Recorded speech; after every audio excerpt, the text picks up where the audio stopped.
Hace varios años atrás se le permitió volar a un cerdo de 130 kilos en la aerolínea US Airways desde Filadelfia hasta Seattle en un vuelo de aproximadamente 6 horas.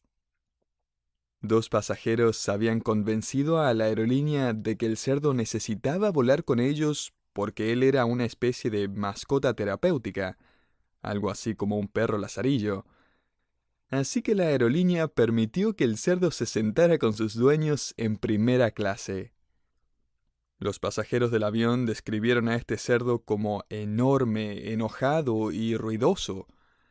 Ocupaba 3 asientos al frente del avión. Las azafatas reportaron que tuvieron gran dificultad tratando de contenerlo. Una azafata dijo: "Se puso muy inquieto después del despegue y anduvo paseándose a través de todo el avión". El artículo reporta que mientras el avión aterrizaba, el enorme cerdo entró en pánico, corrió por los pasillos, chillando mientras se precipitaba por todo el avión. Algunos pasajeros también entraron en pánico, se pararon sobre sus asientos y empezaron a gritar. Fue un escándalo absoluto. Se necesitaron 4 azafatas para sacar al cerdo del avión y luego este se escapó cuando llegó al terminal. Sin embargo, lo lograron capturar nuevamente.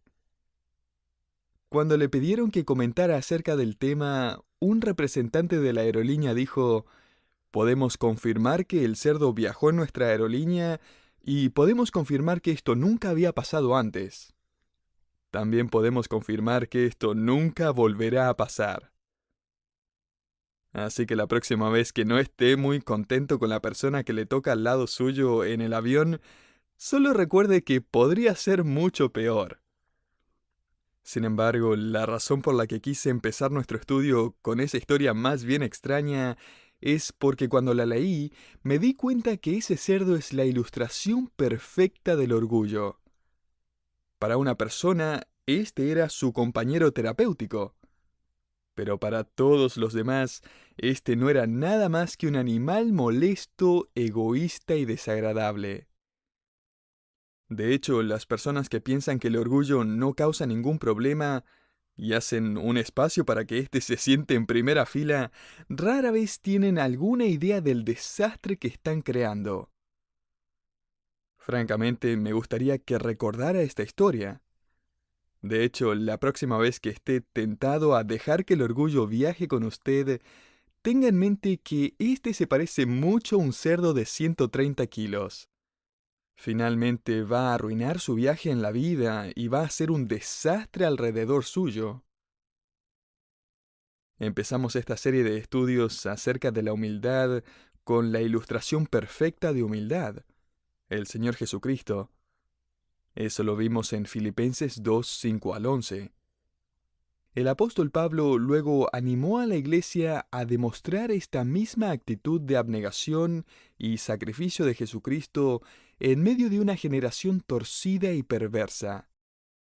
Pablo continuó presentándonos la humildad de Timoteo, un hombre que era apasionado en preocuparse por los demás en vez de preocuparse por sí mismo, y ahora Pablo concluye con el tema de la humildad con otro ejemplo más de humildad. Y nos da un breve vistazo a un hombre del cual quizás usted nunca había escuchado antes. Un hombre que aparece solo aquí, en la carta de Pablo a los Filipenses, y en ningún otro lugar. Y lo primero que Pablo destaca de este hombre es su piadosa reputación. Note Filipenses 2:25, «Mas tuve por necesario enviaros a Epafrodito». Descubriremos más adelante en el capítulo 4, versículo 18, que Epafrodito era parte de la iglesia en Filipos. De hecho, él era un fiel miembro a quien se le había dado una gran suma de dinero para que se la llevara al apóstol Pablo, quien se encontraba bajo arresto domiciliario en Roma. Epafrodito luego va a volver a Filipos, llevando consigo una carta de agradecimiento de parte de Pablo por la ofrenda. Esa es la carta que hemos estado estudiando por varios programas ya. En estos versículos, Pablo va a usar varios términos para describir la buena y piadosa reputación de Epafrodito. Y el primer término lo encontramos en el versículo 25, donde Pablo llama a Epafrodito mi hermano.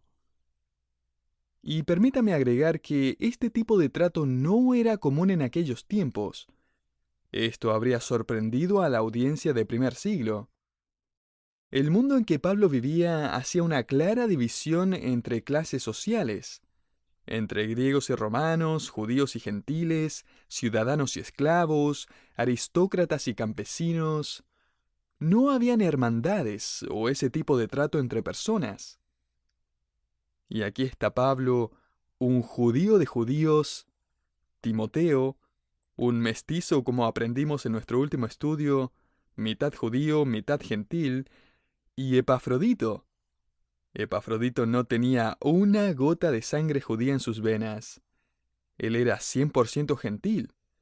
De hecho, su familia era tan pagana que lo nombraron Epafrodito en honor a Afrodita, la diosa de la pasión y el placer. Antes de conocer a Cristo, siendo un fariseo orgulloso, el apóstol Pablo se habría referido a Epafrodito como un perro gentil. Ahora Pablo dice, Él es mi hermano. Y es que como verá, cuando a este mundo llega el Evangelio de Jesucristo, encontramos hombres y mujeres de cada raza y de todo tipo de trasfondo, de cada estatus social, convertidos y transformados. Y una de las evidencias revolucionarias de esta conversión es que sin ningún tipo de presión cultural u obligación externa, el creyente intuitivamente entiende que los que estamos en la fe somos una familia. El apóstol Pablo se considera el hermano de un gentil con un pasado pagano. Epafrodito es mi hermano por causa del Evangelio y la fe en Cristo. Pablo continúa diciendo, Epafrodito es mi hermano y colaborador. El término es sunergos, lo cual nos da nuestra palabra sinergia. No solo habla de una comunión en el Evangelio, ellos también compartían una misión en común. Epafrodito no solo estaba trayéndole dinero a Pablo, él estaba siendo parte del trabajo y la misión de Pablo en el Evangelio. A Pablo le gusta usar esta palabra colaboración. De hecho, de las 13 veces que aparece en el Nuevo Testamento, 12 aparecen en las cartas de Pablo. Este término da la idea de un compañerismo afectuoso, no de una relación impersonal y meramente profesional. Y a todo esto, Pablo va a usar esta palabra también para describir a todos los creyentes como colaboradores de Dios. 1 Corintios 3:9. Estamos trabajando en sinergia con Dios. Piénselo. Somos efectivos mientras servimos juntos a través de la colaboración del Espíritu Santo. Nuestros esfuerzos combinados en el Evangelio están en una sinérgica armonía con Dios mismo. No es solo usted y no somos solo usted y yo juntos, sino todos nosotros trabajando juntos con Dios. El ser un colaborador demanda una actitud generosa. Un colaborador no puede estar siempre pensando en sí mismo.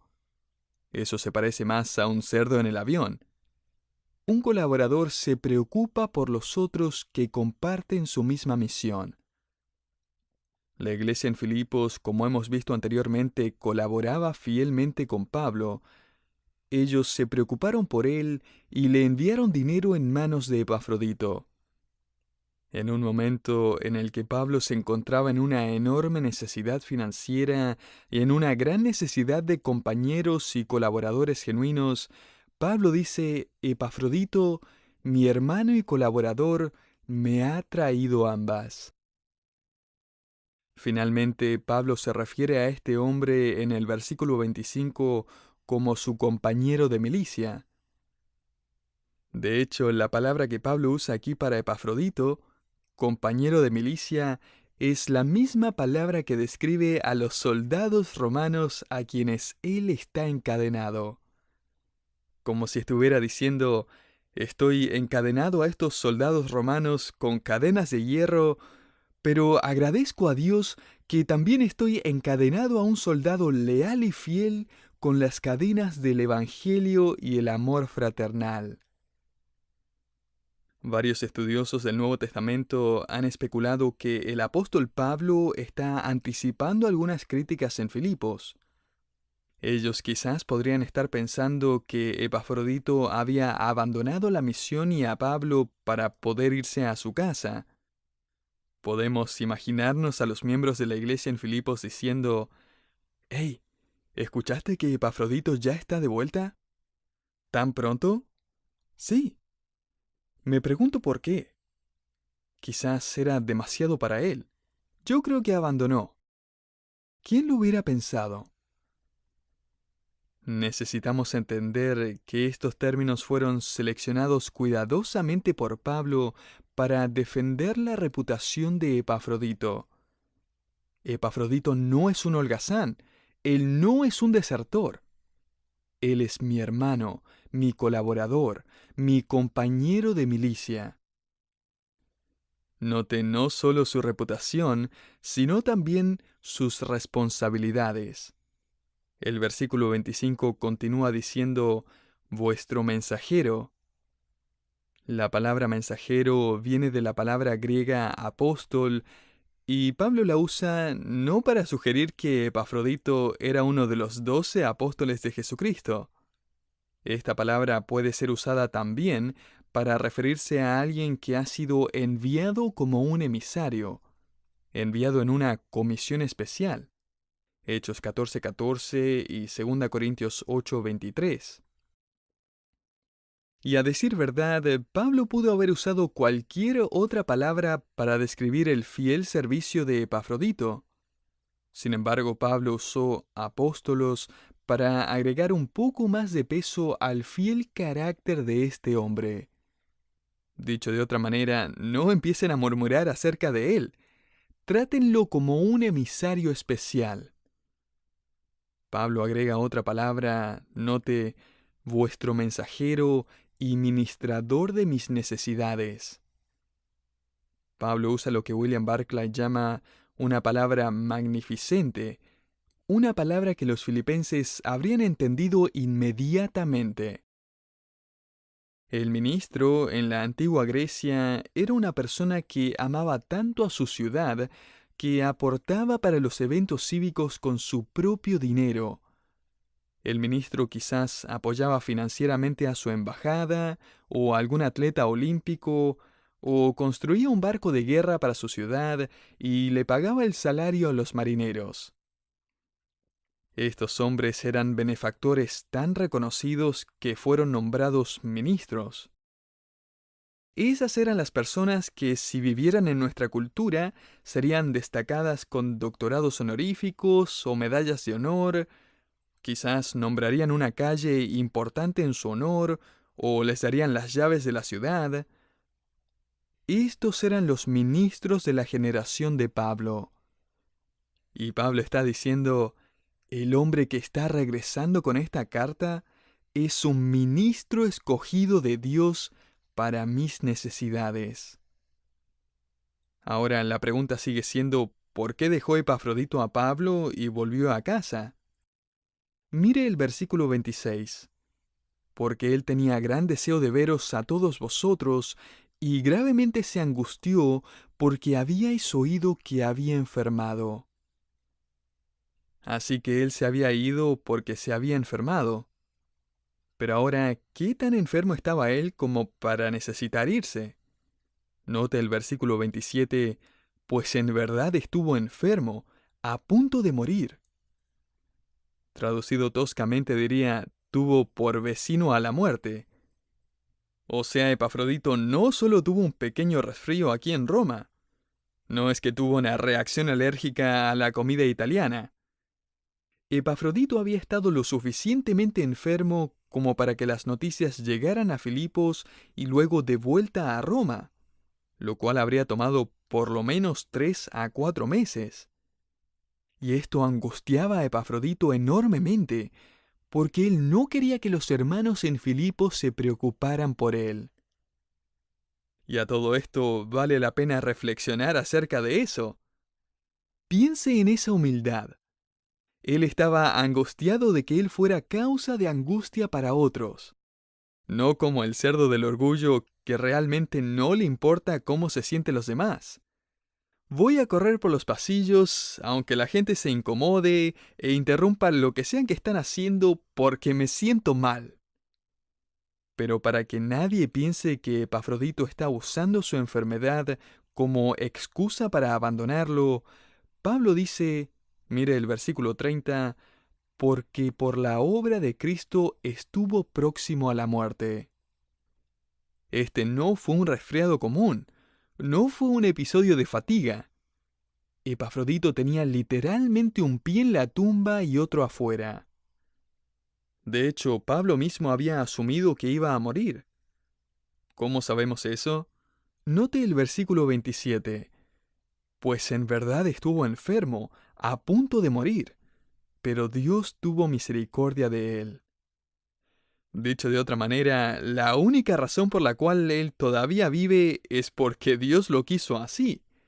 Nosotros ya estábamos escogiendo el ataúd y todo eso, pero se recuperó.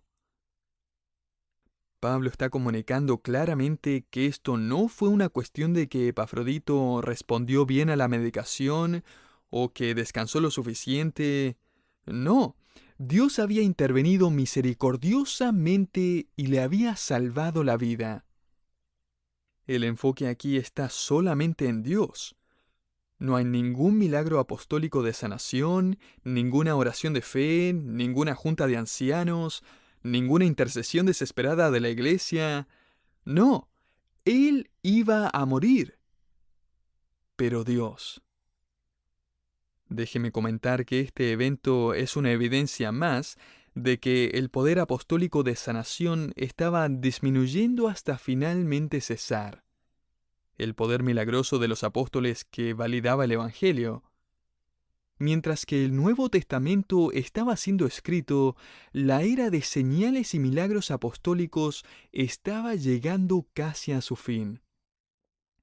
No solo tenemos registrado que Pablo solo observa a Epafrodito al borde de la muerte sin poder sanarlo, sino que también podemos ver en otra de sus cartas que Pablo le comenta a Timoteo que él había tenido que abandonar a otro compañero de ministerio llamado Trófimo en Mileto porque él se había enfermado. 2 Timoteo 4:20. Ahora, ¿por qué no simplemente sanarlo? ¿Acaso le faltaba fe? Para nada. De hecho, Pablo no parece estar avergonzado en lo absoluto por el hecho de que todo lo que puede hacer es orar, tal como usted y yo el día de hoy. Pablo parece no sentir la necesidad de explicar por qué su increíble poder de sanación evidentemente ya no está activo, o por qué el Evangelio ya no necesita ser validado por sus milagros. De hecho, la forma en que Pablo escribe aquí claramente busca quitar de vista cualquier tipo de intervención humana. Ni siquiera se nos dice que Pablo oró, aunque seguramente sí lo hizo. Solo vemos la intervención misericordiosa de Dios. Dios tuvo misericordia de él. Y no solo de Epafrodito. Note más adelante en el versículo 27. Pero Dios tuvo misericordia de él, y no solamente de él, sino también de mí, para que yo no tuviese tristeza sobre tristeza. Podríamos parafrasearlo de esta forma, para que no tuviera una oleada de tristeza sobre otra. Y deberíamos agradecer que Pablo escribió con este tipo de transparencia. Antes yo pensaba que la gente espiritual no tenía olas sobre olas de tristeza. Pablo abre su corazón a los filipenses y le dice algo que algunos cristianos piensan que es poco espiritual, o no apto para la reunión de oración, o el púlpito. Si Epafrodito muere, me traería una tristeza increíble. Sería como una oleada de tristeza sobre otra en mi corazón. Pero pensé que para mí el vivir es Cristo y el morir es ganancia, ¿o no? Pablo dijo eso, ¿no es así? Muy cierto. Pero él también dijo, con gran sabiduría y balance espiritual, que no nos entristecemos como aquellos que no tienen esperanza. Segunda Timoteo 4:13. Tenemos esperanza, y sabemos que el creyente que ha fallecido nunca pediría volver. Sabemos dónde están, pero aún así nos entristecemos porque nos han dejado, y no podemos esperar para volvernos a reunir con ellos. De hecho, por causa del Evangelio sabemos que no los hemos perdido, solo hemos perdido contacto temporal con ellos. Y un día nuestras lágrimas de tristeza serán enjugadas por siempre. Pero por ahora Pablo escribe, alabo a Dios porque mi tristeza no fue aumentada. Dios tuvo misericordia de la vida de mi hermano, de mi colaborador, de mi compañero de milicia. Ahora note el versículo 28, así que le envío con mayor solicitud, para que al verle de nuevo os gocéis, y yo esté con menos tristeza. Recibidle pues en el Señor, con todo gozo. Aquí se nos da la impresión de que Pablo quiere asegurarse de que los filipenses reciban a Epafrodito sin ninguna queja, sospecha o duda. En otras palabras, recompénsenlo por lo que ha hecho. Denle la bienvenida con todo gozo. No se refrenen, no se contengan, celebren su regreso como el pródigo que ha vuelto a casa sano y salvo. Recíbanlo y hónrenlo. Note más adelante, tened en estima a los que son como él, porque por la obra de Cristo estuvo próximo a la muerte, exponiendo su vida para suplir lo que faltaba en vuestro servicio por mí. En otras palabras, ustedes no pudieron venir a visitarme como iglesia, pero Epafrodito sí. Y con su visita recibí todo lo que yo necesitaba. Sin embargo, no pase por alto que Epafrodito arriesgó su vida para visitar a Pablo. Ahora, la palabra que Pablo usa aquí para exponer su vida es una palabra que tiene una historia bastante interesante. Por ejemplo, fue encontrada en un rollo de papiro y hacía referencia a alguien que había arriesgado su vida para representar a su amigo en una corte frente al emperador. Más adelante fue usada por los mercaderes que arriesgaban sus vidas para enriquecerse. También fue usada al referirse a los gladiadores en la arena, quienes arriesgaban sus vidas en combate. Estos eran los parabolani, los apostadores. Esa es la raíz de la palabra que Pablo usa aquí.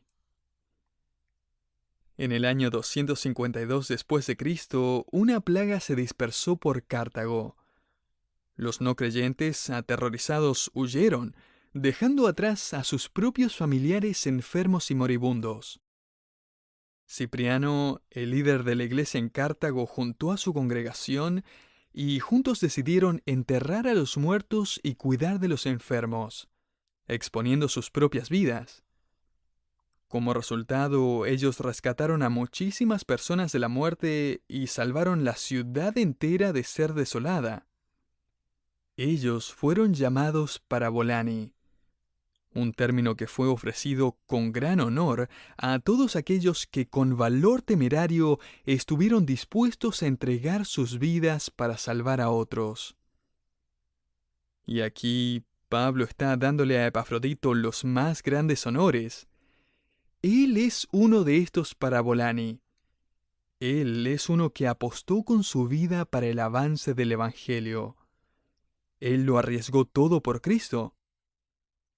Y no es de sorprenderse entonces de que Pablo escribe en el versículo 29, «Tened en estima a los que son como él». Ese es su modelo de valor y humildad. El mundo es pronto para premiar la belleza, el talento, la riqueza, el poder. Y no es que no haya gente que merezca cierto honor por haber hecho algo significativo. Pero mientras Pablo llega al final de su discusión acerca de la humildad, él está interesado en premiar y en honrar a aquellos que demuestran humildad. Personas que quizás nunca han sido reconocidas. De hecho, si no fuera por estos pocos versículos en esta pequeña carta, nunca habríamos sabido acerca de Epafrodito. Desapercibido, casi como escondido. Sin embargo, un gran tesoro. Algún tiempo atrás me encontré un artículo de una revista que contaba acerca de un hombre en Estados Unidos que mientras miraba y revolvía el ático de su abuelo, encontró una caja de cartón que contenía unas tarjetas de colección de casi unos 100 años de antigüedad. La colección de tarjetas fue evaluada en $3 millones. Y me pregunto, ¿a qué nos parecemos más? ¿Al cerdo en el avión? ¿O a la colección escondida en el ático? ¿Somos acaso prepotentes, ruidosos, molestos, codiciosos, egoístas, interesados como aquel cerdo? ¿O somos acaso como un tesoro, esperando ser evaluado por lo que es? Un gran valor que quizás no sea revelado hasta algún día en el futuro. Esa es, en una sola palabra, humildad. Y una vida de humildad le garantizará vivir de tal forma que sea extrañado.